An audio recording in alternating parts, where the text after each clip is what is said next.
Hello everyone. आज के इस वीडियो में हम कंप्लीट HTML को समझेंगे। सबसे पहले समझते हैं कि HTML का रोल क्या है और HTML को आपको पढ़ना क्यों है। राइट। सो HTML को समझने के लिए हम यहाँ पर एक पेंट में आप ये एक ड्राइंग देख रहे हैं। बेसिकली एक ये लेआउट है, ये एक वेबसाइट का लेआउट है और इस वेबसाइट को लेआउट को आपको बनाना है। अगर आप एक वेबसाइट का लेआउट बनाना चाह रहे हैं तो उसके लिए आपको HTML की ज़रूरत पड़ेगी। ये एक वेबसाइट का लेआउट है। ऊपर एक हेडर है, नीचे दो सेक्शन है, नीचे एक फूटर है। ठीक है। तो इस लेआउट को बनाने के लिए आपको HTML का नीड पड़ेगा और इसमें अगर आप कुछ heading, paragraph, images, video, audio डालना चाहते हैं तो उसके लिए भी आपको HTML की ज़रूरत पड़ेगी। करेक्ट। सो हम देख लेते हैं यहाँ पे कि हमारा जो HTML है वहाँ पे हमें कैसे लेआउट, जैसे अब यहाँ पे आप देख रहे हैं कि मैं एक वेबसाइट खोल लेता हूँ जैसे फ्लिपकार्ट। करेक्ट। अब मैं एक फ्लिपकार्ट यहाँ पे खोलूँगा और यहाँ पे देखेंगे आप कि ये एक वाइट कलर का रेक्टेंगल है। ठीक है, ये कर्सर को देखिए, ये और इसके नीचे एक वाइट कलर का रेक्टेंगल है। ठीक है, और अगर सबसे नीचे जाऊं तो आपको एक डार्क कलर का रेक्टेंगल मिलेगा फूटर में।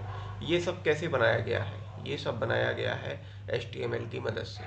और आप जो भी इसमें लिखा हुआ कोई भी कंटेंट देख रहे हैं, जैसे ये एक कंटेंट है, हेडिंग, पैराग्राफ वगैरह, ये सब HTML की मदद से बनाया गया है। ठीक है, ये इमेजेस वगैरह पुट की गई हैं, ये भी HTML के कोड से ही पुट की गई हैं। करेक्ट। सो यहाँ पर हम सबसे पहले शुरुआत करते हैं कि अब हमें क्या करना है। हमारा जो पहला स्टेप है वो आप जाएंगे गूगल पे और डाउनलोड करेंगे विजुअल स्टूडियो कोड। ठीक है, विजुअल स्टूडियो कोड। और मैं आपको बता दूं कि इसको डाउनलोड करके आपको इंस्टॉलेशन कर लेना है, लेकिन अगर आपका सिस्टम में विंडो 7 है तो ये नहीं चलेगा। ये विंडो 10 और 11 पे चलता है, यानी विंडो 7 यानी जो लोअर वर्जन है उस पर नहीं चलता। तो अगर फिर भी आप इसको चलाना चाहते हैं तो visual studio code for the web, इस पर क्लिक कीजिए। ठीक है, और यहाँ से आप इसको डायरेक्टली बिना इंस्टॉल किए, बिना डाउनलोड किए आप इसको चला सकते हैं ऑनलाइन। यहाँ पे जाएंगे आप और आप डेस्कटॉप पर या कहीं पर भी एक फ़ोल्डर बना लीजिए। तो मैंने यहाँ पर एक फ़ोल्डर बनाया हुआ है HTML सीरीज के नाम से। और यहाँ पे मैं जाऊँगा और यहाँ पे ये आपका कुछ इस तरीके से खुलेगा। ठीक है, ओपन फोल्डर करेंगे यहाँ पे और यहाँ पे आप मेरे जहाँ पे फोल्डर है उसको सिलेक्ट करके ओपन कर लेंगे। ठीक है, अब यहाँ पर ये फोल्डर ओपन हो गया है। यहाँ पे आप क्या करेंगे, इस पेज पे क्लिक करेंगे अगर आपको इस फोल्डर के अंदर कोई पेज बनाना है। ठीक है, जैसे मान लो मैं cp.html बनाता हूँ तो ये एक पेज बन गया है, एक और पेज बन गया है। अगर आप चाहते हैं इसके अंदर एक फोल्डर बनाना तो आप इस सेकंड वाले आइकन पे क्लिक करेंगे। ठीक है, ये हो गया। इसको फाइल को आप सेव कर देंगे तो आप यहाँ पे देखेंगे, अपने वापस फोल्डर पे जाएंगे और HTML सीरीज वाले फोल्डर के अंदर जाएंगे तो यहाँ पे दो फाइल बनी हुई है। ठीक है, आपको जिस फाइल पे आपको कोड लिखना है उस फाइल को ओपन कर लीजिए। जैसे मैं इस इंट्रोडक्शन वाली फाइल को ओपन कर लेता हूँ तो इसमें मेरा कुछ कोड लिखा हुआ है। करेक्ट। देन मैं अभी ऑनलाइन वाला यूज नहीं कर रहा हूँ क्योंकि मेरे पास तो ऑलरेडी इंस्टॉल्ड है, तो मैं अपना इंस्टॉलेशन वाला यूज करूँगा और इसको मैं यहाँ से कट कर देता हूँ। करेक्ट, मुझे इसका नीड नहीं है। ठीक है,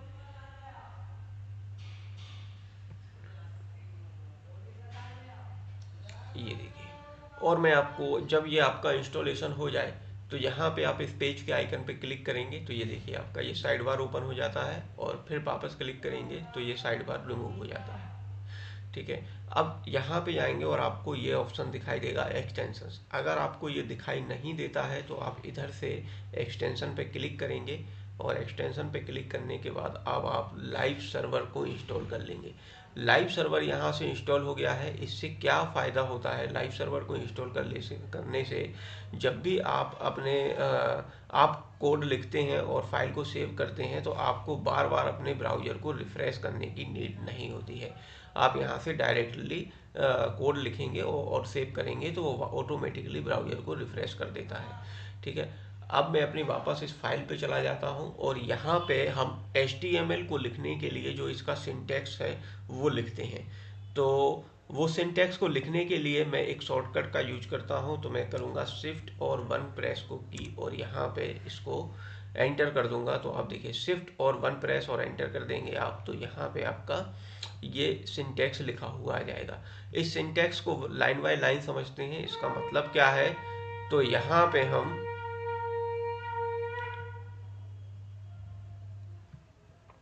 जी यहाँ पे हम देखेंगे कि जो पहली जो लाइन है हमारी वो है डॉक टाइप HTML, यानी इसका मतलब है कि जो डॉक्यूमेंट का टाइप है वो HTML है, राइट। क्योंकि आप HTML में लिख रहे हैं तो डॉक्यूमेंट का टाइप क्या है, HTML है। यहाँ पे आप HTML लैंग्वेज इंग्लिश, ठीक है, यहाँ पे आपने HTML की लैंग्वेज बताई है कि HTML की लैंग्वेज क्या है, तो HTML की लैंग्वेज इंग्लिश है। यहाँ पे अगर मैं देखिए इस लैंग्वेज को चेंज करता हूँ और मैं इधर पे फ्रेंच कर देता हूँ, फ्रेंच FR, ठीक है। और यहाँ पे अभी ये देखिए यहाँ पे ये ट्रांसलेट हो चुका है, ठीक है। ये देखिए यहाँ पे, अब यहाँ पे देखिए अभी मैं इसको फिर से वापस जाऊँगा और ये देखिए ये आपको यहाँ पे दिखा रहा है गूगल ट्रांसलेट, ठीक है, कि आप इसको किस लैंग्वेज में ट्रांसलेट करना चाहते हैं। ठीक है, जैसे आप इस ब्राउज़र पे देखेंगे इसको, तो आप देखिए जब भी आप इसको रिफ्रेश करेंगे तो अब आप देखेंगे कि अगर आप इसको इंग्लिश में या किसी और लैंग्वेज में ट्रांसलेट करना चाहते हैं तो वहाँ से चूज कर लीजिए। ठीक है, तो ये है लैंग्वेज इंग्लिश में, वापस से इसको इंग्लिश कर देता हूँ। ठीक है, अब यहाँ पर है, अच्छा, HTML जब भी लिखी जाती है तो वो एक सिंटैक्स के अंदर लिखी जाती है और उस सिंटैक्स में एक टैग होते हैं। तो जैसे यहाँ पे मैंने एक HTML टैग लिया है और यहाँ पर भी मैंने HTML टैग लिया है। तो HTML जो टैग है उस यहाँ पे मैंने ओपन किया है और यहाँ पे मैंने क्लोज किया है। क्लोज करने के लिए आप स्लैश का साइन यूज करते हैं। अब आते हैं हम अपने हेड टैग के अंदर। हेड टैग को ओपन किया, हेड टैग को क्लोज किया। ठीक है, हेड टैग का मतलब है कि आप जो हेड टैग यानी यहाँ पे ये जो आपका ये जो पार्ट देख रहे हैं ना, ये जो पार्ट यहाँ पे कर्सर को देखिए, जो आपको यहाँ पे वेब पेज का ये जो पार्ट है इसको आप बॉडी टैग के, इसको बॉडी टैग बोलेंगे और ये ऊपर टाइटल वगैरह है, ये सब हेड टैग का काम है। ठीक है, तो यहाँ पे जब भी आप किसी थर्ड पार्टी का लिंक आपको लगाना है तो आप हेड टैग के अंदर लगाते हैं और यहाँ पर आप टाइटल भी दे सकते हैं किसी वेबसाइट का। तो सबसे पहले मैं फोर्थ लाइन पे आता हूँ कि फोर्थ लाइन का मीनिंग क्या है। देखिए fourth line Meta character set UTF-8, आपने व्हाट्सएप पे कभी इमोजीज वगैरह सेंड की होगी, तो ऐसे ही वेबसाइट पे अगर आप इमोजीज वगैरह लगाना चाहते हैं तो इमोजीज एक कैरेक्टर है, उस कैरेक्टर को मीन्स उस कैरेक्टर सेट को सपोर्ट करने के लिए आप UTF-8 का यूज करते हैं, राइट। तो यहाँ पे हम 16 कर देते हैं इसको 8 की जगह, क्योंकि ये बहुत सारे कैरेक्टर को सपोर्ट करने लगेगा। कुछ जापानीज कुछ कैरेक्टर सेट होते हैं उनको सपोर्ट करने लगता है। नेक्स्ट लाइन पे हम आते हैं और लिखते हैं मीटा, ठीक है, नेम व्यू बोर्ड। इसका मतलब है, देखो सबसे पहले इस लाइन को समझाने से पहले मैं आपको एक बात यहाँ पे बताता हूँ। मैं जाता हूँ और यहाँ पे एक वेबसाइट को ओपन करता हूँ, फ्लिपकार्ट, ठीक है। इस फ्लिपकार्ट को मैंने ओपन किया और इसको यहाँ पे मैंने राइट क्लिक किया। राइट क्लिक करके मैं यहाँ पे इंस्पेक्ट करता हूँ। मैं देखना चाहता हूँ कि मेरी ये वेबसाइट है वो अलग अलग जो डिवाइस हैं उनके कैसे दिखती है। तो अगर मेरी कोई डिवाइस है जिसकी विड्थ 655 और 412 के आसपास है इसका पिक्सल स्क्रीन साइज, तो इस तरीके से दिखेगी, ठीक है। और अगर मैं इसको और छोटा कर देता हूँ तो इस तरीके से दिखेगी, ठीक है। लेकिन अभी अभी आप देखेंगे कि कंटेंट श्रिंक होता जा रहा है, कोई भी कंटेंट कट नहीं रहा है। तो मतलब ये वेबसाइट रिस्पॉन्सिव है, यानी एक ऐसी वेबसाइट जो डिवाइस के अकॉर्डिंग एडजस्ट होती जाए उसको हम रिस्पॉन्सिव वेबसाइट बोलते हैं। तो रिस्पॉन्सिव वेबसाइट बनाने के लिए आपको यहाँ पे ये लाइन जरूर लिखनी होगी, ठीक है, अदरवाइज आपका रिस्पॉन्सिवनेस ठीक से वर्क नहीं करेगा।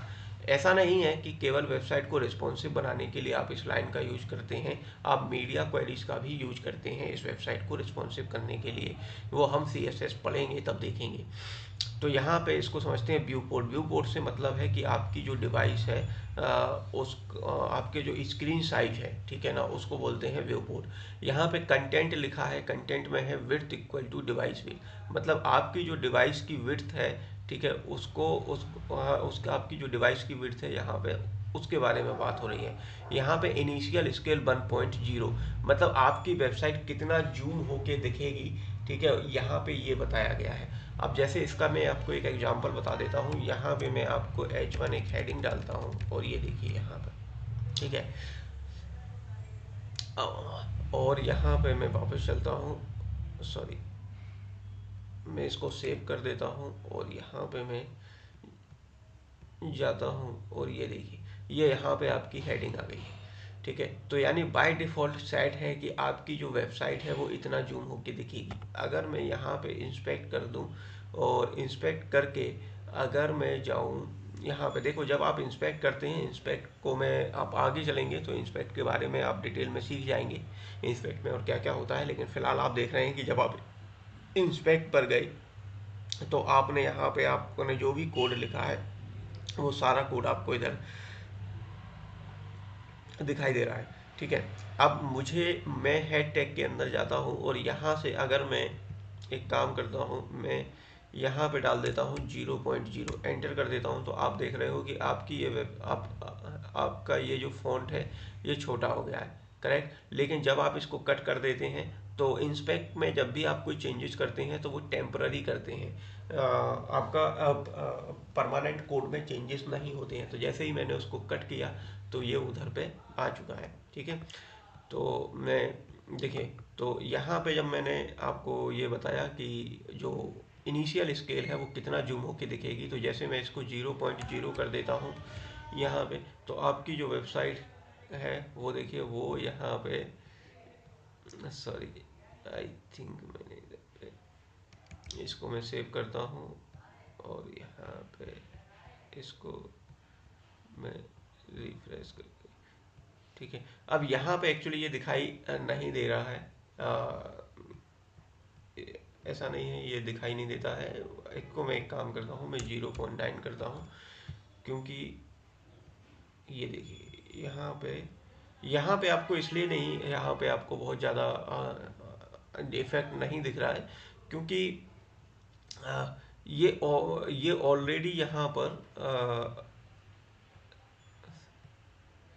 डिवाइस यानी आपके एक फुल विड्थ में है, इसलिए यहाँ पे आपको यहाँ पे बहुत ज़्यादा इफेक्ट नहीं दिखाई दे रहा है। मैं आपको यहाँ पे इंस्पेक्ट करके आपको जब दिखा रहा था तो वहाँ पे आप देख सकते थे कि एक डिफरेंट डिवाइस पे ये किस तरीके से बेसिकली ये जो है ना, आपको मोबाइल जो साइज होता है ना, मोबाइल का स्क्रीन का साइज है या कोई छोटा स्क्रीन का साइज है ना, वहाँ पे आपको शो होता है कि वहाँ पे आप इसको कितना जूम रखेंगे, ठीक है। तो जैसे जब मैंने इसको जैसे मैंने इसको 0.9 कर दिया, या मैं इसको 0.0 कर देता हूँ, ठीक है, मैं इसको 0 कर देता हूँ और यहाँ पे देखिए यहाँ पे आपको कोई इफेक्ट नहीं दिखाई देगा। लेकिन जैसे ही मैं इसको क्या करूँगा, मैं इसको यहाँ पे इंस्पेक्ट करूँगा और इंस्पेक्ट करके मैं इंस्पेक्ट करूँगा यहाँ पे मैं इसको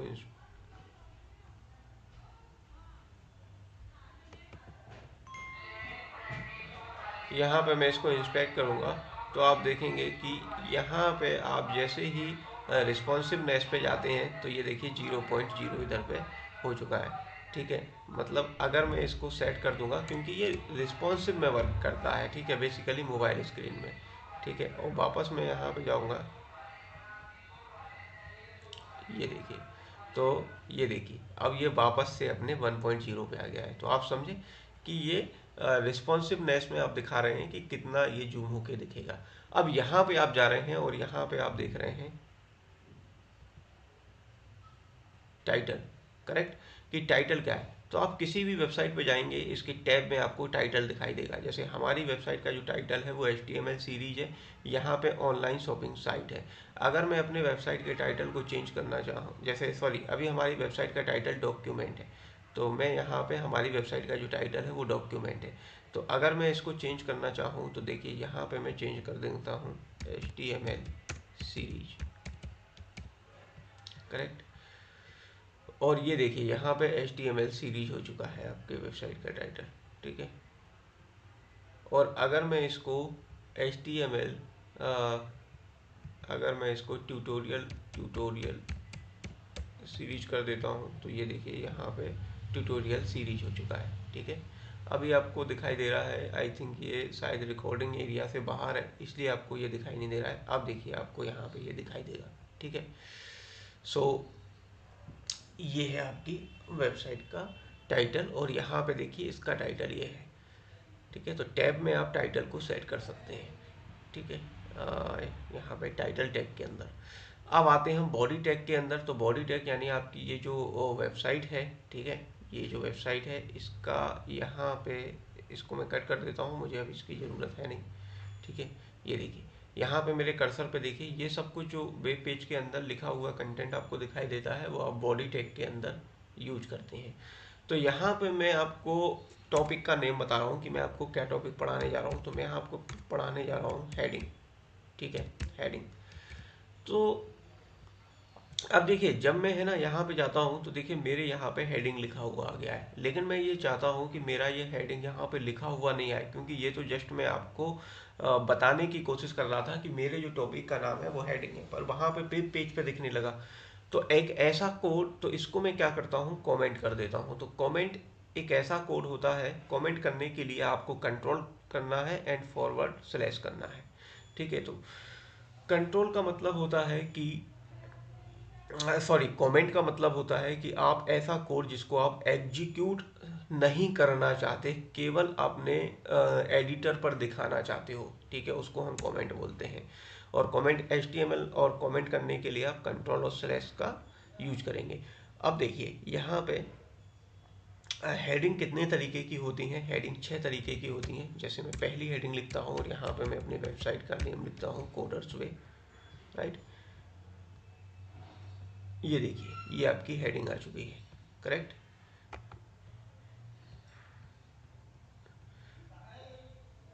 और यहाँ पे मैं एक दूसरी हेडिंग लिखता हूँ H2। इस तरीके से आप 6 तरीके की हेडिंग लिख सकते हैं। H3, ठीक है, H4, ठीक है, H5 और H6, ठीक है। और यहाँ पे आप लिखेंगे कोडर्स वे, ठीक है, यहाँ पे आप लिखेंगे कोडर्स वे, ठीक है। और मैं सबसे नीचे अभी इन दोनों को छोड़ देता हूँ, मैं कोडर्स वे, ठीक है, या मैं लिख ही देता हूँ कोडर्स वे, और यहाँ पर कोडर्स वे, ठीक है। ये इधर पे हो गया, और सॉरी ये देखिए अब यहाँ पर देखेंगे आप कि जो H1 के अंदर लिखा है उसका फॉन्ट साइज सबसे बड़ा है, और जो H6 के अंदर लिखा है उसका फॉन्ट साइज सबसे छोटा है। तो H1 to H6 descending order में चलता है, और ये 6 तरीके की हेडिंग होती हैं। तो इसके बाद आप कोई भी हेडिंग नहीं लिख सकते, ठीक है। इसको मैं कमेंट कर देता हूँ। अब जैसे मान लीजिए मैंने एक हेडिंग लिखी थी कोडर्स वे, और यहाँ पे मैं अब पैराग्राफ लिखता हूँ, this is a tech company, this is a tech company, ठीक है। सो अब यहाँ पे देखिए आपका पैराग्राफ, ठीक है, ये यहाँ पे आपका पैराग्राफ है, करेक्ट। सो हेडिंग को लिखा मैंने H1 टैग के अंदर, और H1 टैग को ओपन किया, H1 टैग को क्लोज किया। पैराग्राफ को लिखा P टैग के अंदर, P टैग को ओपन किया, P टैग को क्लोज किया। अगर आप चाहते हैं कि आपका जो कंपनी वर्ड है, ठीक है, या एड टैग वर्ड है वो हाईलाइटेड हो, तो इसको आप मार्क टैग के अंदर लिखेंगे,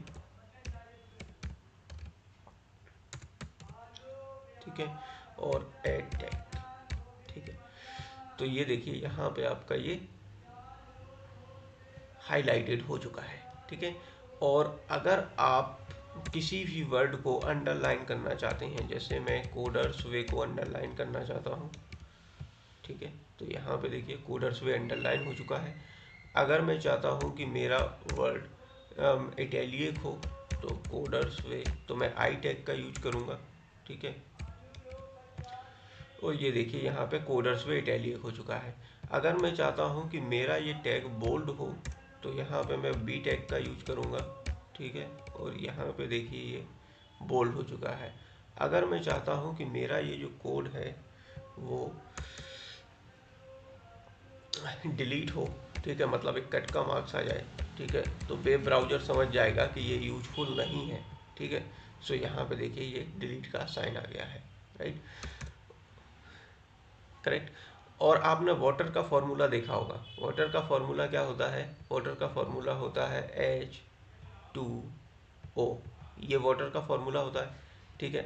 तो H के सफिक्स में 2 होता है, ठीक है। तो यहाँ पे हम अगर H2O लिखेंगे, ठीक है, जैसे मान लीजिए एक पैराग्राफ के अंदर मैं H2O लिख रहा हूँ, ठीक है, H2O, ठीक है, तो यहाँ पे देखिए ये इस तरीके से लिखा हुआ देगा, 2H के नीचे नहीं है। तो इसको नीचे करने के लिए मैं सब टैग का यूज करता हूँ, मतलब इस तरीके से SUV, और यहाँ पे बाहर लिखूँगा H और यहाँ लिखूँगा 2, ठीक है, और इसके अंदर लिखूँगा O, ठीक है। ये देखिए इधर पे, ये देखिए ये इस तरीके से लिखा जाता है, ठीक है। इसको आप चाहें तो पैराग्राफ के अंदर उठा के पेस्ट कर दीजिए, पैराग्राफ टैग के अंदर, ठीक है। और अगर आप एच के ऊपर पावर लगाना चाहते हैं तो आप सुपर स्क्रिप्टिव टैग का यूज कीजिए। ये सबस्क्रिप्टिव टैग था, ये सुपर स्क्रिप्टिव टैग है। तो यहाँ पे मान लीजिए जैसे हम एक्स की पावर करते हैं ना, तो यहाँ पर मैंने किया यहाँ पे एक्स की पावर, ये देखिए ये एक्स की पावर हो गया। अगर आप चाहते हैं कि H2O के नीचे वाली लाइन पे ये आए, तो हम यहाँ पे ब्रेक टैग का यूज करते हैं, यानी मैं यहाँ पे ब्रेक टैग का यूज करूँगा। तो अब आप देखेंगे कि जितने भी टैग मैंने अभी तक यूज किए हैं वो सब वो मैंने ओपन किए हैं और उनको क्लोज भी किया है, लेकिन ब्रेक टैग को मैंने क्लोज नहीं किया है। तो HTML में कुछ ऐसे टैग होते हैं जिसको आपको क्लोज करने की ज़रूरत नहीं होती है, जो सेल्फ क्लोजिंग होते हैं। तो यहाँ पे आप स्लैश कर देंगे, ठीक है, और यहाँ पे आप देखेंगे कि ये अब नीचे वाली लाइन से आना चालू हो गया। तो ब्रेक टैग हमेशा न्यू लाइन से चालू कर देता है एक अगली लाइन को, ठीक है।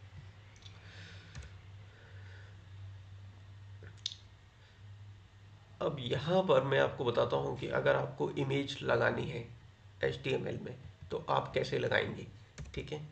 तो इमेज लगानी है अगर आपको, तो यहाँ पे आप IMG का यूज करेंगे, IMG टैग का। और IMG टैग को भी आपको क्लोज करने की ज़रूरत नहीं है। इनकेस अगर आपको क्लोज करने का नीड होता है तो आप स्लैश कर दीजिए यहाँ पे, ठीक है। तो क्योंकि ये सेल्फ क्लोजिंग टैग कहलाते हैं या वॉइड एलिमेंट कहलाते हैं, ठीक है। So image SRC, image SRC, यहाँ पर IMG टैग और SRC के अंदर आप वो इमेज दो जिसको आप देना चाहते हो। तो जैसे यहाँ इस फोल्डर के अंदर मैं कोई इमेज डाउनलोड करता हूँ, तो यहाँ पे मैं जाता हूँ और यहाँ पे मैं IMG कुछ सॉरी इमेज के अंदर जाता हूँ और कोई इमेज लेता हूँ, जैसे मैं ये इमेज लेता हूँ, सेव इमेज एज, ठीक है, एक इमेज लेता हूँ कोडर्स वे, ठीक है, कोडर्स वे, राइट, यहाँ पे सेव इमेज एज। और यहाँ पे मैं अगर इसको किसी और जगह सेव करूँगा तो वहाँ पे मुझे कंप्लीट पाथ देना होगा, बट यहाँ पे अगर मैं इस फोल्डर के अंदर ही सेव कर रहा हूँ तो मुझे इसको पाथ देने की ज़रूरत नहीं है, ठीक है। अब मैं यहाँ पे जाता हूँ और यहाँ पे मैं download.jpg लिखता हूँ, ठीक है, और यहाँ पे मैं देखता हूँ कि मेरी इमेज आ चुकी है क्या। तो ये देखिए आपकी इमेज आ चुकी है, ठीक है। और यहाँ पे ऑल्ट का मतलब है अल्टरनेट। अगर आपकी इमेज में कुछ मिस्टेक हो गई है, जैसे मैं यहाँ पे मिस्टेक कर देता हूँ, download1 नाम की मेरे पास कोई इमेज नहीं है, तो ये देखिए यहाँ से गायब हो चुका है, ठीक है। तो अगर आप चाहते हैं कि आधार पे अगर आपकी इमेज, क्योंकि कभी कभी ऐसा होता है कि सर्वर से इमेज को डाउनलोड होने में टाइम लगता है, इमेज उस समय डाउनलोड नहीं हो पाती, कुछ एरर आता है, तो यहाँ पे आप अल्टरनेट में कुछ टेक्स्ट दिखा सकते हैं। तो जैसे मैं इधर पे लिख देता हूँ इमेज, ठीक है। हम्म, या फिर मैं ये बोल देता हूँ कि अगर इमेज नहीं आए तो मेरा ये कोडर्स वे दिखने लगे, ठीक है। तो ये देखिए अब आपका ये इस तरीके से दिखने लगेगा, ये इमेज का साइन दिखने लगेगा और कोडर्स वे दिखने लगेगा, ठीक है। इसको मैं ठीक कर देता हूँ, ठीक है। अब जब मैं इसको ठीक कर देता हूँ तो मेरी सिर्फ इमेज दिखाई देगी, ठीक है। ये है इमेज टैग।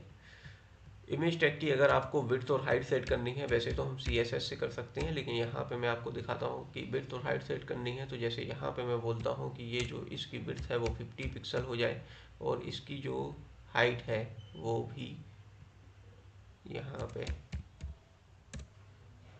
50 पिक्सल हो जाए, ठीक है। ये देखिए इसकी हाइट और विड्थ को मैंने 50 पिक्सल कर दिया है, ठीक है। अब यहाँ पे आप कोई एंकर टैग, कोई लिंक लगाना चाहते हैं, तो यहाँ पे आप एंकर टैग का यूज कीजिए, AHREF, ठीक है।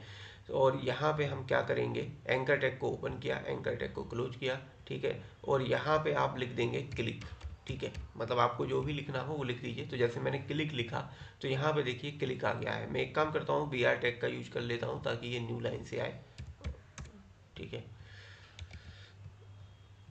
और ये देखिए ये क्लिक, ठीक है। अब जब मैंने यहाँ पे क्लिक कर, अब मैं अभी देखिए मैं क्लिक करता हूँ, क्लिक करता हूँ तो ये देखिए ये यहाँ पे देखिएगा इस जगह ये कर्सर को देखिएगा, ठीक है। ये रीलोड तो होता है पेज, लेकिन ये हमने अभी तक यहाँ पे ये नहीं बताया है कि इस लिंक पे क्लिक करने के लिए हमें जाना कहाँ है।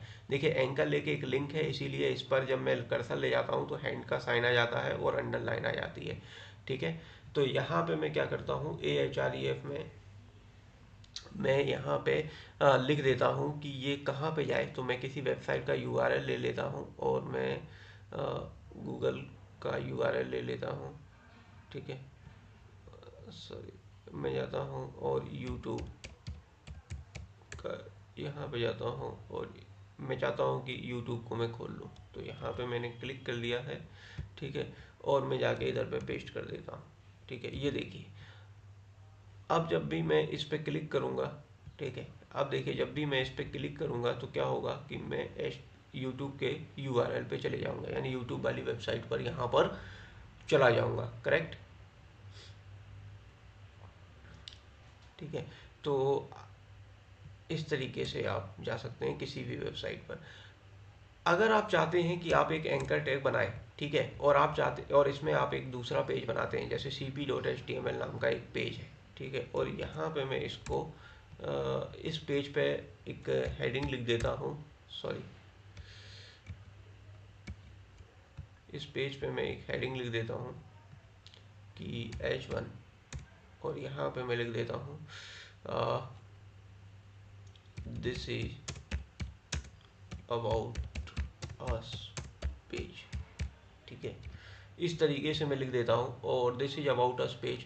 और आप चाहते हैं कि आप इस एक ऐसा लिंक बनाएं कि आप जब भी उस पेज पे क्लिक करें, तो जैसे मान लीजिए मैं एक पेज पे क्लिक करता हूँ अबाउट पर, यहाँ पे अबाउट जरूरी नहीं है कि जो पेज का नाम है वही, जैसे मान लीजिए मैं एक और क्लिक टू कर देता हूँ इधर पे, ठीक है। या और यहाँ पे मैं क्या करूँगा, मैं चाहता हूँ कि जब भी इस देखिए यहाँ पे मैं जाऊँगा और मैं चाहता हूँ कि जब भी कोई इस पेज पर क्लिक करे, मैं वापस से अपने लाइव सर्वर ओपन कर लेता हूँ।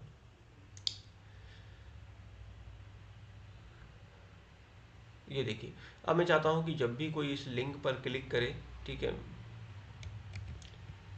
क्लिक टू पर, तो अभी देखिए अभी कुछ भी नहीं हो रहा है क्योंकि हमने वहाँ पे उसको बताया नहीं है कि क्लिक टू पे क्लिक करने पर कहाँ जाना है। तो मैं चाहता हूँ कि मैं अपने इस वाले पेज पर चला जाऊँ, cp.html। तो मैं यहाँ पे इसका नेम लिख दूंगा cp.html। और जब भी आप इस पर क्लिक करेंगे तो ये देखिए आप अपने इस वाले पेज पर चले गए हैं, this is about us page. ठीक है, इस तरीके से आपने वेबसाइट में देखा होगा कि नेम बार पे आप होम पे क्लिक करते हैं तो होम पे आ जाते हैं, अबाउट अस पे क्लिक करते हैं तो अबाउट अस या कॉन्टेक्ट अस, अलग अलग पेजेस पे आप चले जाते हैं। इस तरीके से आप बना सकते हैं। अगर आप इस पेज पर हैं, इस पेज पर भी आप एक लिंक बना सकते हैं। इस पेज पर आप एक लिंक बनाइए और आप चाहते हैं कि यहाँ पे कोई क्लिक करे, इस पेज पर अगर कोई क्लिक करे तो जैसे हाँ, ये देखिए, इसको भी मैं लाइव सर्वर से ओपन कर लेता हूँ। हाँ, ओपन करने की इसको ज़रूरत नहीं है, ठीक है, क्योंकि हम उस पर क्लिक करेंगे इंट्रोडक्शन वाले पे तो ये यहाँ पे आ जाएंगे। ठीक है, अब आप चाहते हैं कि अभी देखिए यहाँ पे हम वापस गए अपने पेज पे और मैं इधर पे जाता हूँ, मैं रिफ्रेश करता हूँ, मैं क्लिक टू पे क्लिक करूँगा, cp.html वाले पेज पे आ जाऊँगा। ठीक है, और जब मैं इस पे क्लिक करूँगा, मैं चाह रहा हूँ कि जब मैं इस पे क्लिक करूँ तो वापस मैं अपने इंट्रोडक्शन यानी मेन पेज पे पहुँच जाऊँ। तो मैं यहाँ पे उस पेज का नाम लिख दूँगा जिस पेज पे मैं जाना चाहता हूँ। तो ये देखिए, अब जब मैं इस पे क्लिक करूँगा तो मैं वापस से अपने इंट्रोडक्शन वाले पेज पे आ गया हूँ। ठीक है,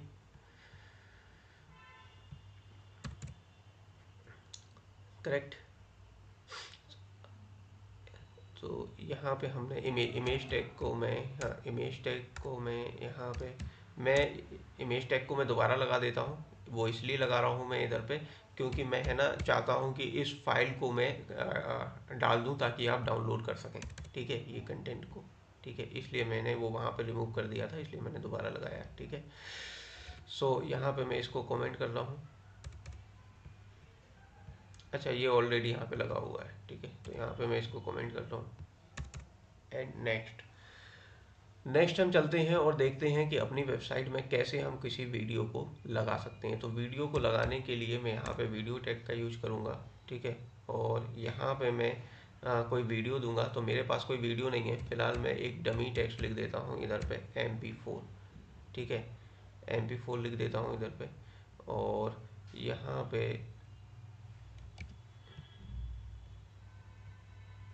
अभी देखिए, अभी आपको यहाँ पे कुछ भी नहीं दिखाई दे रहा होगा। मैं आपको बताता हूँ उसका रीजन एंड सबसे पहले मैं आपको लगा के दिखाता हूँ। तो यहाँ पे हमें क्या करना है, यहाँ पे हमें एक कंट्रोल्स करके, ये देखिए आ गया कंट्रोल्स इक्वल टू और कंट्रोल्स कर देते हैं। ठीक है ना, ये आप कर दीजिए।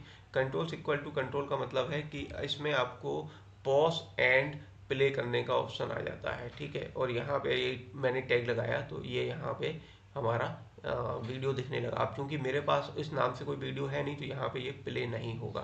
ठीक है, अगर ऐसे ही मैं यहाँ पे इसकी विड्थ और हाइट सेट कर देता हूँ जैसे मैंने इमेज में की थी, तो वैसे ही आप इसकी विड्थ और हाइट सेट कर देते हैं कि आपको कितनी स्क्रीन साइज पे इसको देखना है।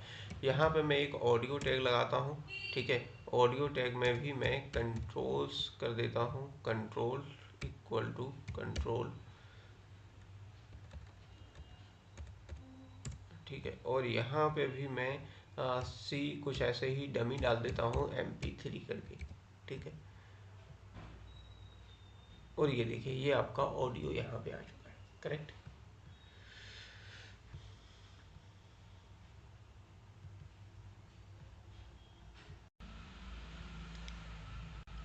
Hello everyone.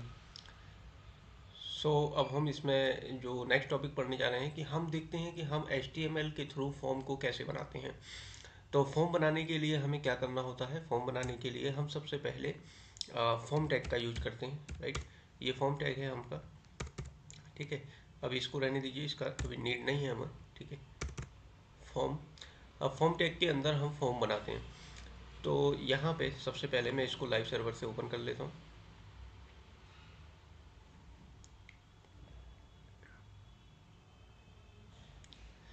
ये ओपन हो गया है। राइट, सो इसमें फॉर्म बनाने के लिए सबसे पहले मैं यहाँ पर एक इनपुट टैग बनाता हूँ और मैं यहाँ पर देता हूँ इनपुट।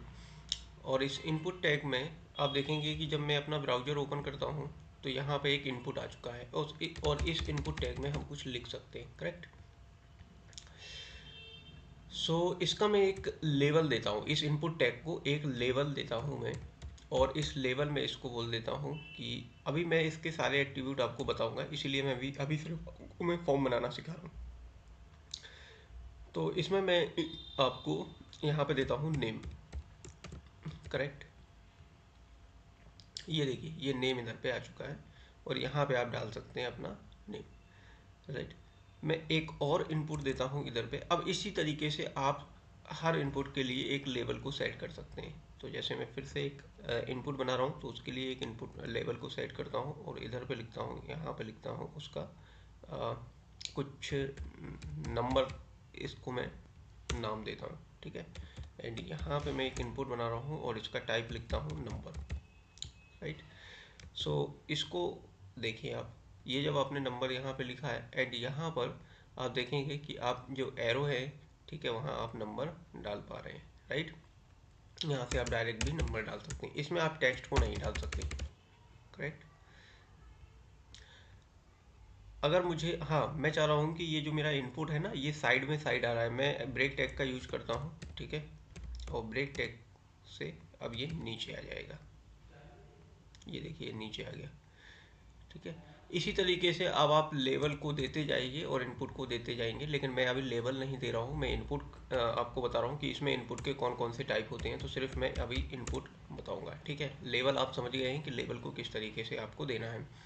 तो यहाँ पे एक मैं देता हूँ डेट, करेक्ट। यहाँ पे मैं देता हूँ डेट और यहाँ पे देखिए डेट आ गया। तो यहाँ से आप जब क्लिक करेंगे तो कोई भी आप डेट सेलेक्ट कर सकते हैं इसमें, ठीक है। ये देखिए ये डेट सेलेक्ट कर ली। एक और इनपुट का टाइप होता है, ठीक है, ये होता है आपका मंथ। ये आपका मंथ होता है, तो यहाँ पे देखिए आप मंथ, यहाँ पे जनवरी फरवरी, ठीक है, ये मंथ है, ठीक है। एक और इनपुट होता है यहाँ पर और ये होता है आपका वीक,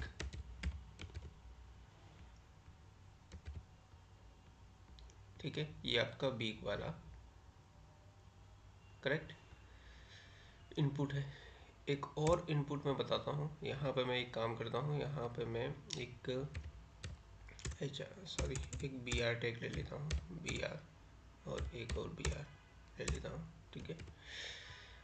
और यहाँ पे हम चलते हैं, सो हम एक इनपुट बनाते हैं, इनपुट और इसका चेक बॉक्स, करेक्ट।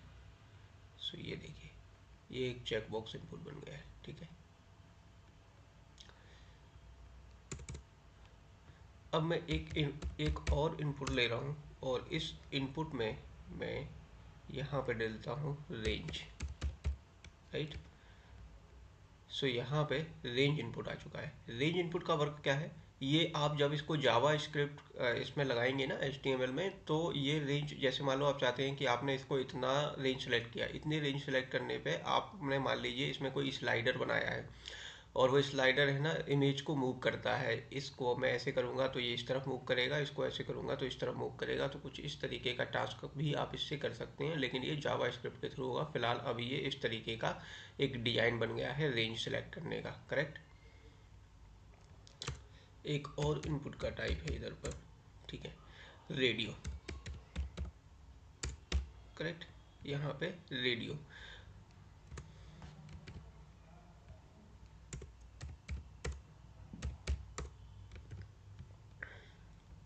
ये देखिए ये रेडियो बटन बन चुका है। इसको मैं एक लेवल दे देता हूँ, इसको लेवल देता हूँ मैं मेल,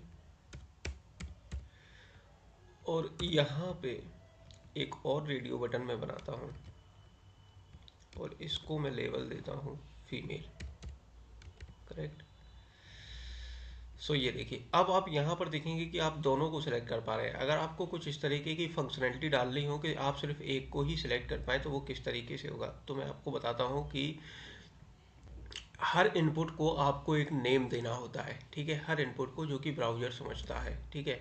तो यहाँ पे जैसे मान लीजिए मैं कोई नेम दे देता हूँ, तो अब यहाँ पे मान लीजिए इस इनपुट को मैं कोई नेम देता हूँ, नेम इक्वल टू, और यहाँ पे मैं देता हूँ इसको INP1, एक इनपुट का नेम दिया मैंने इधर पे, और एक और इसमें भी इनपुट का नेम मैं देता हूँ, और इस बार मैं इनपुट का नेम यहाँ पे सेम कर देता हूँ, ठीक है। मतलब ये दोनों इनपुट का नेम सेम है, तो ब्राउज़र क्या करेगा, मतलब ये क्या होगा, केवल एक ही इनपुट सेलेक्ट होगा क्योंकि दोनों का नेम सेम है। तो यहाँ पे देखिए ये सिलेक्ट किया, जब मैं इसको सिलेक्ट करता हूँ तो ये ऑटोमेटिकली गायब हो जाता है, जब मैं इसको सिलेक्ट करता हूँ तो ये गायब हो जाता है, जब मैं इसको सिलेक्ट करता हूँ तो ये गायब हो जाता है। करेक्ट। तो ये है आपका यहाँ पे रेडियो बटन। एक और इनपुट में बनाता हूँ, इसका मैं लगता हूँ सबमिट। ठीक है।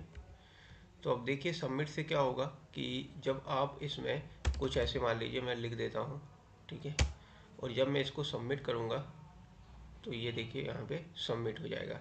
ये देखिए यहाँ पे आप को कुछ रिफ़्रेश होगा ये पेज, मतलब रिफ़्रेश मतलब ये सबमिट होगा ना, तो ये इसमें नंबर डाल दिया और यहाँ पे चूज कर दिया मेल, इसको भी टिक कर दिया मैंने। अब देखिए ये फॉर्म सबमिट होगा, ये फॉर्म सबमिट हो गया। जब सबमिट होता है तो डेटा चला जाता है ना, क्योंकि फॉर्म सबमिट हो गया आपका।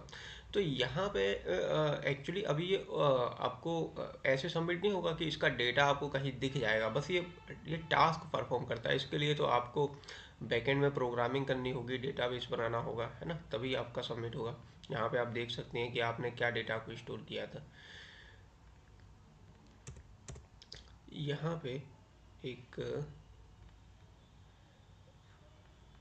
जो भी इम्पोर्टेंट इनपुट टाइप्स थे वो मैं आपको बता चुका हूँ फॉर्म में लिए। अब इसके कुछ एट्रीब्यूट्स देख लेते हैं, कुछ इनपुट के टाइप्स यहाँ पे और देख लीजिए आप। इनपुट टाइप्स इक्वल टू यहाँ पे सर्च, और ये देखिए यहाँ पे आप जाएंगे और आपको ये सर्च यहाँ पे दिख गया। तो जब भी आप इस पर कुछ सर्च करते हैं, ठीक है, और आपको इसको हटाना होता है तो आप क्रॉस पे कर देते हैं। ठीक है, यहाँ से आप सर्च का बना सकते हैं। ठीक है, एक इनपुट टाइप होता है इनपुट इनपुट सॉरी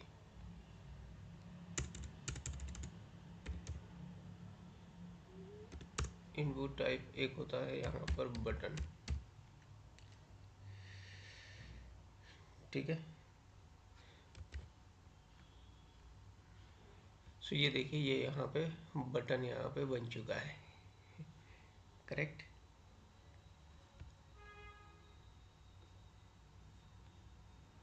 सो अभी लेकिन है ना बटन के अंदर आपको कुछ दिखाई नहीं दे। तो देखिए यहाँ पे है ना मैंने क्या किया हुआ है, मैंने वैल्यू डाल दी है बटन। तो ये यहाँ पे आपको बटन यहाँ पे दिखेगा। और मैंने क्या किया है, एक बटन बनाने का दूसरा तरीका है, बटन टैग की मदद हेल्प से आप बटन को बना सकते हैं, जो कि आपको इधर दिख रहा है। ठीक है,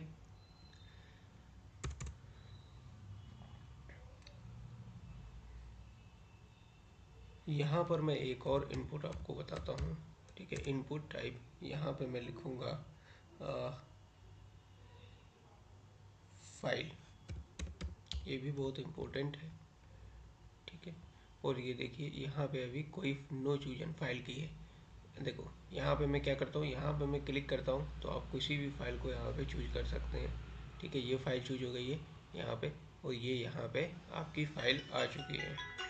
करेक्ट।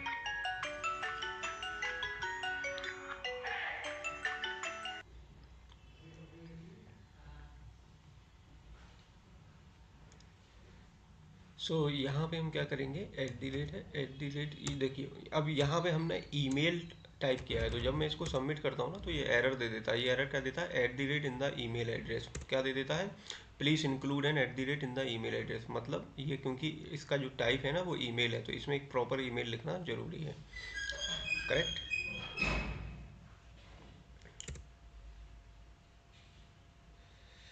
सो ये आपका एक फॉर्म था, हमने यहाँ पे फॉर्म यहाँ पे बनाना देखा। एंड इसमें एक और मैं आपको इम्पोर्टेंट इनपुट टाइप बताता हूँ, जिस ये देखिए यहाँ पे एक इनपुट है और इसका मैं टाइप कर देता हूँ रीसेट। करेक्ट। इसकी वैल्यू भी मैं कर देता हूँ इक्वल टू रीसेट। ये देखिए ये यहाँ पे रीसेट है। जैसे यहाँ पे मैं कुछ फिल करता हूँ,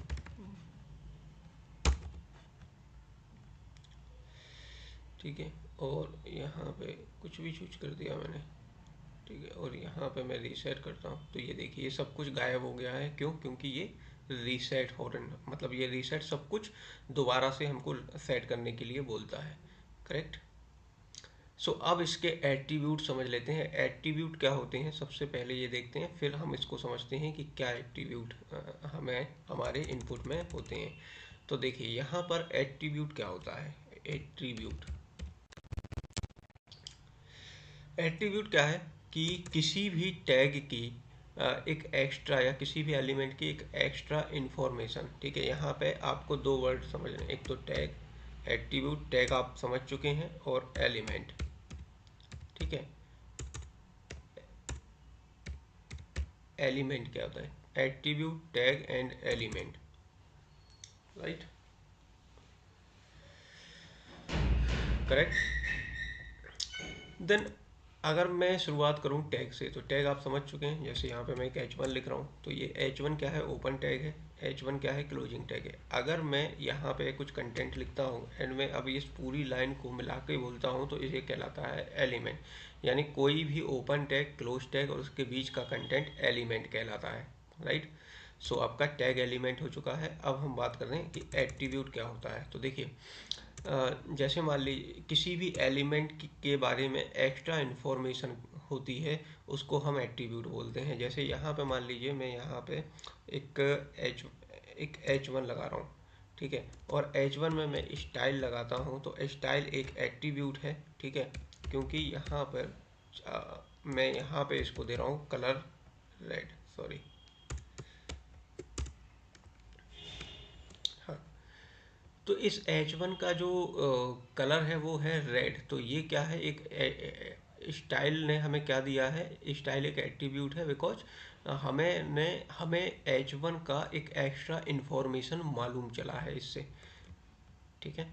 एंड अगर मैं बात करूं यहाँ पे इमेज टैग की, तो इमेज पे आप देख रहे हैं कि इमेज एक टैग है, लेकिन एसआरसी से हमें एक एक्स्ट्रा, एसआरसी एक एट्रीब्यूट है, क्योंकि इससे हमें एक एक्स्ट्रा इन्फॉर्मेशन मालूम चलती है इमेज के बारे में कि यहाँ पे हम कौन सी इमेज लगाएं। ठीक है, कौन सी इमेज लगी है। ऑल्ट भी एक एट्रीब्यूट है, क्योंकि इससे एक एक्स्ट्रा इन्फॉर्मेशन हम इमेज टैग को पुट करते हैं। ठीक है, तो आई थिंक अब आप समझ गए होंगे कि क्या एट्रीब्यूट होता क्या है एंड टैग एंड एलिमेंट क्या है। ठीक है। अब हम यहाँ पे अगर मैं बात करूँ कि टाइप क्या है, तो टाइप एक एट्रीब्यूट ही है जो इनपुट का हमें एक एक्स्ट्रा इन्फॉर्मेशन दे रहा है। तो यहाँ पे और कौन कौन से इनपुट हो, कौन कौन से यहाँ पर एट्रीब्यूट होते हैं। एक एट्रीब्यूट होता है नेम, इनपुट के का, जो कि मैं आपको बता चुका हूँ,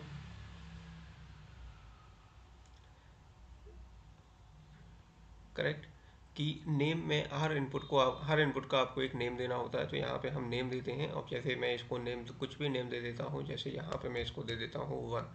तो यहाँ पे नेम कितना पावरफुल है ये मैं आपको, जब मैं रेडियो बटन बता रहा था तो मैं आपको बता चुका था, क्योंकि हर इनपुट का एक नेम होता है। ठीक है, जब आप बैकएंड में प्रोग्रामिंग करते हैं ना, तो तब भी इसका हमें नीड होता है। ठीक है,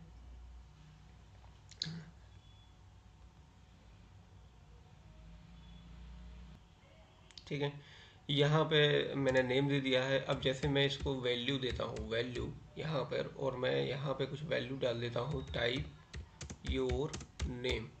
ये मैंने इसको वैल्यू यहाँ पे डाली है।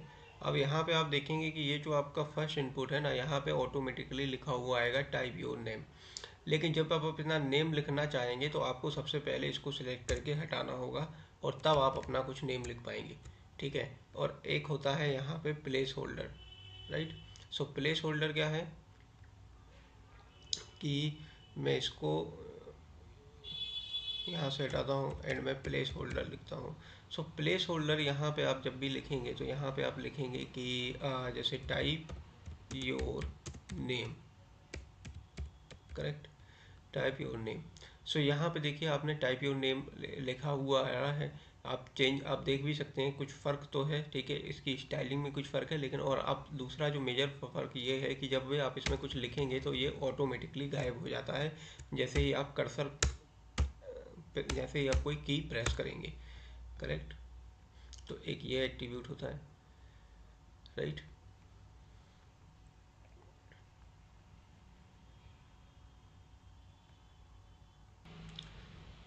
तो जब मैं आपको फॉर्म बनाना सिखा रहा था, तो जब मैंने लेबल लगाया था ना, यहाँ पे आपके लिए फॉर आया था, मैंने फॉर को हटा दिया था। उस समय मैंने कहा था ये अभी आपके लिए ज़रूरी नहीं है, तो मैं आपको बताता हूँ क्या है। देखो, जब भी मैंने यहाँ पे क्या किया हुआ है, मैं यहाँ पे आप देख रहे हैं कि जैसे ही मैं मेल पे सिलेक्ट कर रहा हूँ, मेल सेलेक्ट हो जा रहा है, फीमेल पे सिलेक्ट कर रहा हूँ, फीमेल सेलेक्ट हो रहा है। इन केस अगर आप चाहते हैं इसकी इस टेक्स्ट पे भी आप सिलेक्ट करें और मेल सेलेक्ट हो, और इस टेक्स्ट पे आप सिलेक्ट करें तो फीमेल क्लिक हो, तो आप इसके लिए एक काम कर सकते हैं। हम इसके लिए क्या करते हैं, आप अपने नीचे जाते हैं और यहाँ पर हम सबसे पहले हम देखते हैं हमारा कहाँ ये है हमारा, ठीक है। मैं सबसे पहले क्या करता हूँ, इसको एक आईडी देता हूँ, एक आईडी देता हूँ, और इसको मैं आईडी देता हूँ सीपी, और इसको भी मैं एक आईडी देता हूँ आईडी इक्वल टू, और इसको मैं आईडी देता हूँ इधर पे अम, कुछ सी डबल पी दे देता हूँ इसको मैं आईडी, ठीक है। और यहाँ पे मैं आईडी इक्वल टू, अब यहाँ पे देखिए, यहाँ पे मैं देता हूँ फोर, और फोर को मैं बोलता हूँ सी डबल पी, मतलब, ठीक है। एंड यहाँ पे मैं लेवल देता हूँ, सॉरी, यहाँ पे मैं देता हूँ फोर, और यहाँ पे मैं देता हूँ सी पी, करेक्ट, ये हो जाएगा। एंड ये देखिए, सो यहाँ पे ये मेल और ये फीमेल अभी ऐसे सेलेक्ट हो रहा है। अब देखिए, जब मैं इस टेक्स्ट पे भी सिलेक्ट कर रहा हूँ तब भी ये सिलेक्ट हो रहा है, ठीक है। सो ये था फॉर्म। आई थिंक आपको बहुत अच्छी तरीके से आया, समझ में आया होगा फॉर्म बनाना, ठीक है। चलिए अब हम नेक्स्ट चलते हैं और देखते हैं कि टेबल कैसे बनाते हैं, करेक्ट। सो यहाँ पे हम जाएंगे और एक डिफरेंट फाइल को ओपन कर लेंगे। यहाँ पे हम टेबल डॉट HTML एक बना लेंगे, शिफ्ट वन प्रेस करेंगे, शिफ्ट वन, सॉरी मेरा,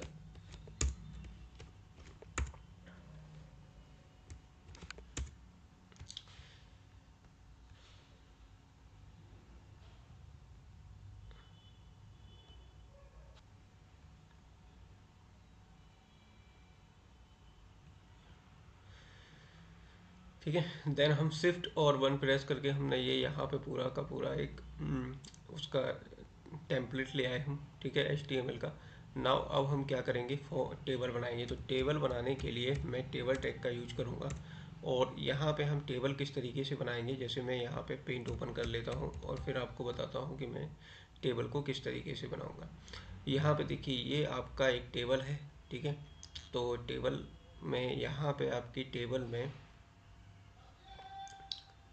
यहाँ पे एक रो है, ठीक है, दो रो है और तीन रो है। मैं तीन रो बनाऊंगा, ठीक है, और एक कॉलम, सॉरी, अब ये यहाँ पे इसमें एक कॉलम, ठीक है, दो कॉलम, ठीक है, इस तरीके से। अब ये जो ऊपर वाली रो है, ऊपर वाली रो है, इसमें हम हेडिंग लिखते हैं, टेबल की हेडिंग लिखते हैं, राइट, यहाँ पे।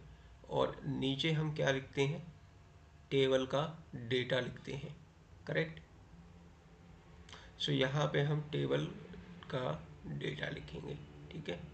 तो ये, तो अब टेबल को कैसे बनाते हैं, देखो टेबल मैंने बना लिया है टेबल टैग से, करेक्ट। अब मैं इसमें कितनी रो बनाऊंगा, तीन रो बनाऊंगा, एक रो, ठीक है, दो रो, ठीक है, और तीन रो, करेक्ट। अब एक रो, दो रो, तीन रो और चार रो, इस टेबल में चार रो हैं पर मैं तीन रो वाला टेबल बना रहा हूँ, ठीक है। अब पहली रो में एक एक सेल है, दो सेल है, तीन सेल है, यानी तीन टेबल हेडिंग है। तो मुझे यहाँ पे यानी तीन कॉलम है, तो इसमें मैं TH एंड TH, ठीक है,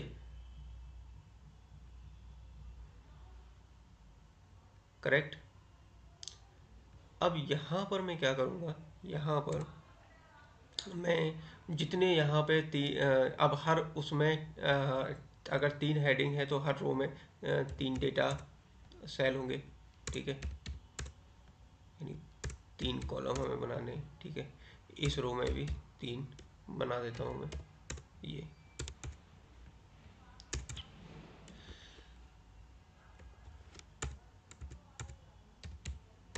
आई थिंक शिफ्ट प्रेस, जो शिफ्ट की है वो प्रॉपरली वर्क नहीं कर रहा है। सो यहाँ पे मैं डायरेक्ट नहीं बना पाया, अदरवाइज मैं TD*3 करता तो ऑटोमेटिकली मुझे तीन जो हैं यहाँ पर मिल जाते, ठीक है, टेबल डेटा। अब देखिए यहाँ पर मैं कुछ डालता हूँ, तो टेबल हेडिंग में मैं डाल देता हूँ कंपनी 1, यहाँ पे मैं डाल देता हूँ कंपनी 2, यहाँ पे मैं डाल देता हूँ कंपनी 3, ये मैं डाल देता हूँ। इधर पे मैं कंपनी डालता हूँ, कंपनी 1 में मैं डालता हूँ TCS, इधर पे मैं डालता हूँ विप्रो, ठीक है। इधर पे मैं डालता हूँ एक्सेंचर,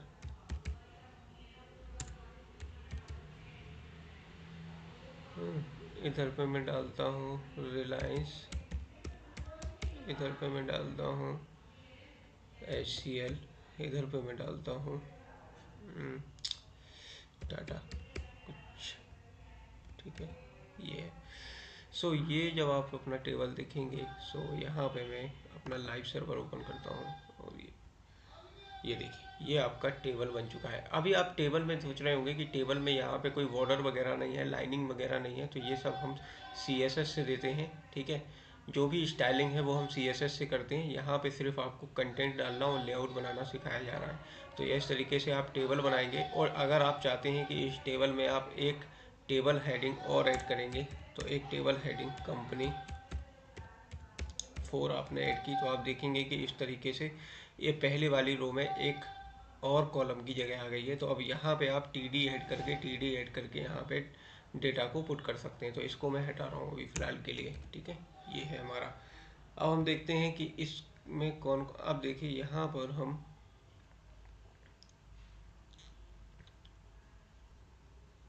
अब जब मैं आपको यहाँ पर CSS थोड़ा पढ़ाऊँगा, तब मैं आपको एक टेबल बनाऊँगा और उसमें डिज़ाइन बना के सिखाऊँगा कैसे हम हेडिंग को कलर देते हैं, कैसे हम टेबल डेटा के सेल को डिफरेंट कलर देते हैं, और कैसे हम फूटर को डिफरेंट कलर देते हैं। ये जब मैं आपको CSS पढ़ाऊँगा तब मैं आपको एक अच्छा टेबल बना के और यहाँ पे दिखाऊँगा, ठीक है। और उसमें हम कुछ स्टाइलिंग करेंगे और टेबल के कुछ और यहाँ पे एट्रीब्यूट्स को देखेंगे, करेक्ट। सो ये था आपका टेबल, ठीक है। सो हम अपने नेक्स्ट टॉपिक की तरफ चलते हैं, और अब हम नेक्स्ट टॉपिक में समझते हैं कि लिस्ट क्या होती है HTML में और लिस्ट कैसे क्रिएट की जाती है। तो यहाँ पे मैं list.html नाम से एक पेज बना लेता हूँ, और यहाँ पे मैं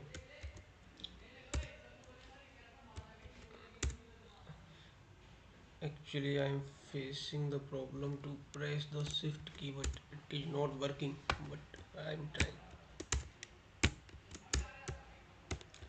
Both shift keys are not working, so okay, not a problem.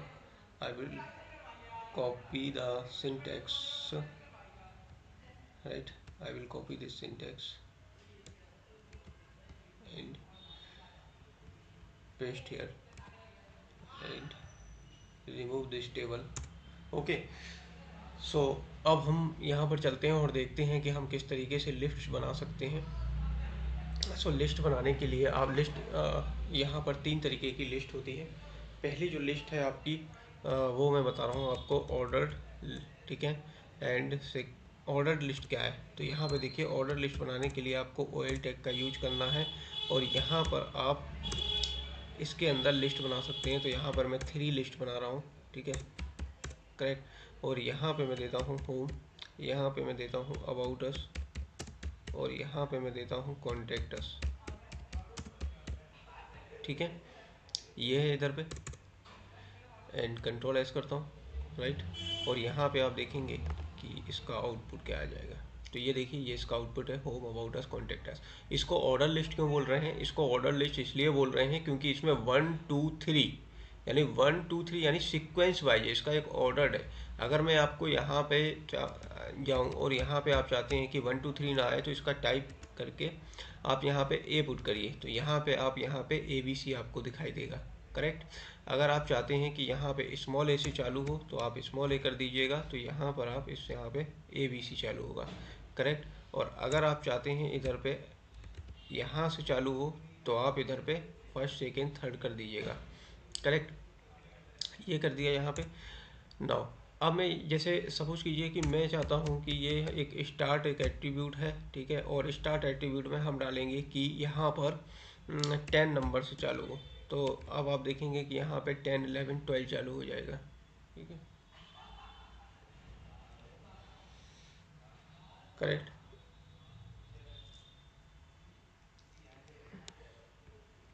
10, 11, 12 चालू हो गया। अब मैं सेकंड आपको बताता हूँ अनऑर्डर लिस्ट। तो अनऑर्डर लिस्ट में भी अनऑर्डर लिस्ट यानी यूएल टैग का यूज करेंगे आप, और इसमें भी मैं थ्री लिस्ट बना देता हूँ और इस थ्री लिस्ट को कॉपी करता हूँ यहाँ पर। ठीक है, और यहाँ पे ये देखिए 3 LI टैग बनाए मैंने, और यहाँ पर देखिए डिफरेंस दोनों में। इसको मैं हटा देता हूँ फिलहाल के लिए, क्योंकि मुझे यहाँ से स्टार्ट नहीं करवाना। ठीक है, मैं चाहता हूँ बाय डिफ़ॉल्ट 1 2 3 रहे, ये 1 2 3। और ये देखिए यहाँ पर एक डिस्क आए। तो यहाँ पर आपने देखा इसको अनऑर्डर क्यों कह रहे हैं, क्योंकि यहाँ पर कोई सीक्वेंस नहीं है, कोई नंबर नहीं है ना, आप इसको काउंट नहीं कर सकते। ठीक है, तो यहाँ पर देखिए, यहाँ पे अगर आप चाहते हैं कि ये यहाँ पर अगर आप टाइप करेंगे टाइप इक्वल टू, और यहाँ पे आप डालेंगे स्क्वायर, तो यहाँ पर ये स्क्वायर आ जाएगा। ठीक है, यहाँ पे आप डालेंगे, सॉरी, यहाँ पे आप डालेंगे स्क्वायर, यहाँ पे आप डालेंगे सर्कल, तो यहाँ पर ये सर्कल आ जाएगा। ठीक है, सो ये थे आपके कुछ इसमें ये एट्रीब्यूट थे। ठीक है, तो टाइप में हम सर्कल स्क्वायर डाल सकते हैं, और डिस्क बाय डिफ़ॉल्ट होता है। ठीक है, एंड यहाँ पर जो थर्ड लिस्ट है आपकी वो है डिस्क्रिप्टिव लिस्ट। तो डिस्क्रिप्टिव लिस्ट बनाने के लिए आप DL टैग का यूज करेंगे। ठीक है, एंड DL टैग का यूज करने के बाद आप इसमें डिस्क्रिप्टिव टर्म का यूज करेंगे। और टर्म के लिए जैसे मैं अगर टी लिखता हूँ तो मैं इसको डिफाइन भी करूँगा DD टैग से, और मैं करूँगा इट्स अ वेरी हॉट। ठीक है, और यहाँ पे मैं जाऊँगा और ये देखिए यहाँ पे ये इस तरीके से आ गया है। तो ये आपका डिस्क्रिप्टिव लिस्ट का फॉर्मेट होता है। मैं एक और अगर टर्म लेना चाहूँ और इधर पे मैं लूँगा कॉफ़ी, ठीक है, और इसको मैं डिफ़ाइन करूँगा। तो यहाँ पे देखिए इट्स अ कोल्ड कॉफ़ी।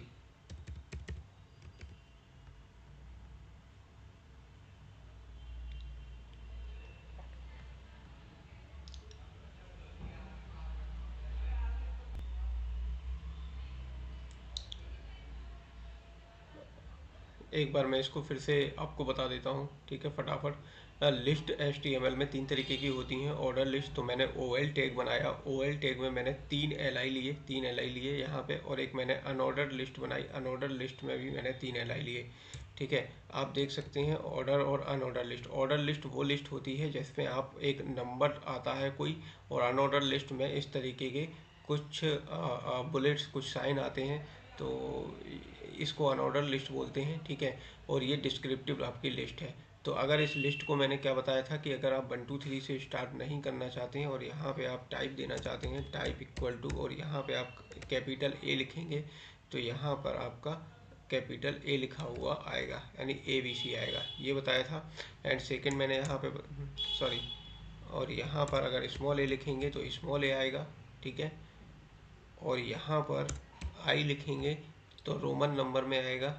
ठीक है, ये, और यहाँ पे एक एट्रीब्यूट होता है स्टार्ट, अगर आप स्टार्ट कर देंगे, ठीक है, इक्वल टू स्टार्ट, अगर मैं 10 कर देता हूँ तो ये 10 से स्टार्टिंग होगी आपकी, 10 11 12। ठीक है, और यहाँ पे आप टाइप करेंगे टाइप इक्वल टू, यहाँ पे आप अभी डिस्क दिख रहा है, अगर मैं इधर पे सर्कल कर दूँ तो इधर पे सर्कल दिखाई देगा। ठीक है, और यहाँ पे अगर मैं स्क्वायर कर दूँ तो आपका स्क्वायर दिखाई देगा। ठीक है, ये, और नीचे चलते हैं डिस्क्रिप्टिव लिस्ट में हमने एक DL टैग बनाया, DL टैग। ठीक है, यहाँ पे जिस टर्म को हम एक टर्म लिया हमने DD टैग के अंदर टी, इसको मैंने डिफाइन किया इट्स वेरी हॉट। एक और टर्म लिया कॉफ़ी, और इसको मैंने डिफाइन किया DD टैग के अंदर इट्स अ कोल्ड कॉफ़ी। तो आप देख सकते हैं इस तरीके का फॉर्मेट आपको मिल जाता है। करेक्ट।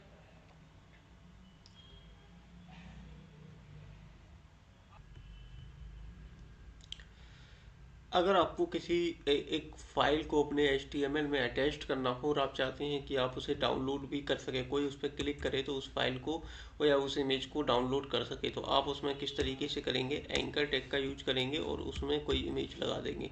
आप चाहते हैं कि इस इमेज को कोई डाउनलोड कर पाए, तो मैं इसमें एक एट्रीब्यूट, एक इसमें डाउनलोड एट्रीब्यूट लगा देता हूँ, और यहाँ पे एक डाउनलोड करके और यहाँ पे मैं बोल देता हूँ कि क्लिक।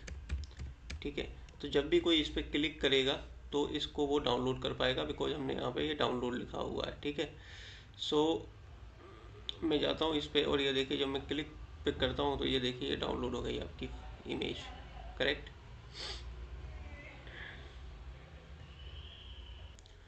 यहाँ पे मैं आपको एक आई फ्रेम टैग के बारे में बताता हूँ। आई फ्रेम टैग क्या करता है, ये टैग स्पेसिफाई मतलब एक फ्रेम बनाता है। उस फ्रेम के अंदर आप किसी डॉक्यूमेंट को देख सकते हैं। किसी करंट अपने HTML डॉक्यूमेंट में आप किसी और डॉक्यूमेंट को देख सकते हैं। मीन्स कि आप इसमें जैसे कि एक फ्रेम मैं बनाता हूँ इधर पे आई फ्रेम करके।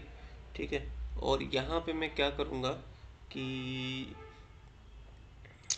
यहाँ पर मैं एक काम करता हूँ, मैं यहाँ पे कोई सोर्स यानी कोई एक वेबसाइट यहाँ पे दे दूँगा और इस वेबसाइट को मैं यूट्यूब का यहाँ पे URL क्लिक करूँगा एंड URL यहाँ पे जाएंगे और यहाँ पे कंट्रोल भी कर दूँगा मैं। करेक्ट, एंड मैं इसको सेव करूँगा।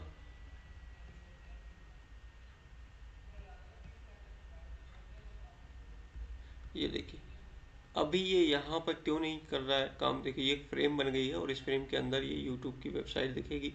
बट अभी ये इसलिए वर्क नहीं कर रही है क्योंकि बिकॉज हमारे में इंटरनेट अभी कनेक्ट नहीं है। सो मैं क्या करता हूँ, मैं जाता हूँ और यहाँ पे फटाफट से इंटरनेट को कनेक्ट कर लेता हूँ। सो यहाँ देखिए